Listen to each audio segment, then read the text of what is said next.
Resort में विवाह नई सामाजिक बीमारी। कुछ समय पहले तक शहर के अंदर मैरिज हॉल में शादियां होने की परंपरा चली, परंतु वह दौर भी अब समाप्ति की ओर है। अब शहर से दूर महंगे रिसोर्ट में शादियां होने लगी हैं। शादी के 2 दिन पूर्व से ही ये रिसोर्ट बुक करा लिए जाते हैं और शादी वाला परिवार वहां शिफ्ट हो जाता है। आगंतुक और मेहमान सीधे वहीं आते हैं और वहीं से विदा हो जाते हैं।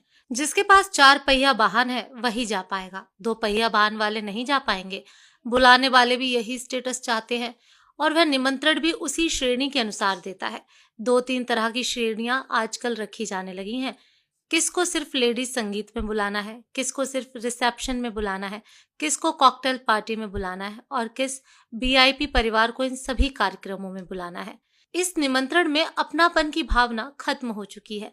सिर्फ मतलब के व्यक्तियों को या परिवार को आमंत्रित किया जाता है। महिला संगीत में पूरे परिवार को नाच गाना सिखाने के लिए महंगे कोरियोग्राफर 10-15 दिन ट्रेनिंग देते हैं।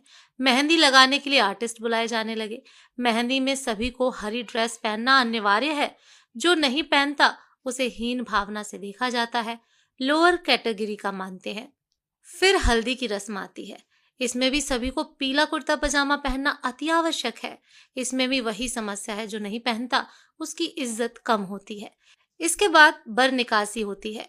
इसमें अक्सर देखा जाता है जो पंडित को दक्षिणा देने में 1 घंटे का डिस्कशन करते हैं, वह बारात प्रोसेशन में 5 से 10 हजार नाच गाने पर उड़ा देते हैं।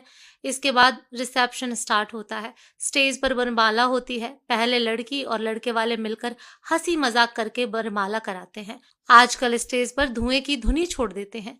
दूल्हा दुल्हन को अकेले छोड़ दिया जाता है, बाकी सबको दूर भगा दिया जाता है और फिल्मी स्टाइल में स्लो मोशन में वह एक दूसरे को वरमाला पहनाते हैं। साथ ही नकली आतिशबाजी भी होती है। स्टेज के पास एक स्क्रीन लगा रहता है, उसमें प्री वेडिंग शूट का वीडियो चलती रहती है। प्रत्येक परिवार अलग अलग कमरे में ठहरेगा, जिसके कारण दूर दराज से आए बरसों बाद रिश्तेदारों से मिलने की उत्सुकता कहीं खत्म सी हो गई है, क्योंकि सब अमीर हो गए हैं, पैसे वाले हो गए हैं। मेल मिलाप और आपसी स्नेह खत्म हो चुका है। रस्म अदायगी पर मोबाइल से बुलाए जाने पर कमरे से बाहर निकलते हैं।